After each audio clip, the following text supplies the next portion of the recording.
Hindi natutulog o nagbabakasyon ang pamahalaan. Yan ang binigyang diin ni Pangulong Bongbong Marcos ng pangunahan ang Bawat Bayan Makikinabang program sa Makati.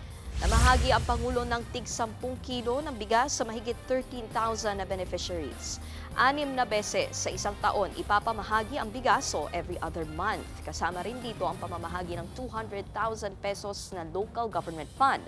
Ang kalahati nito ay para sa presidential scholarships. 5 estudyante sa isang barangay ang makatatanggap ng tig 20,000 pesos.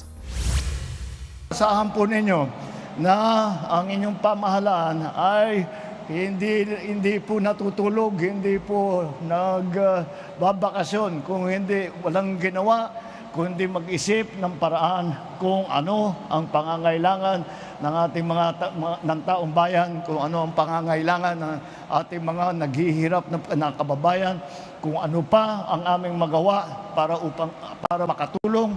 Ito po ay aming ginagawa.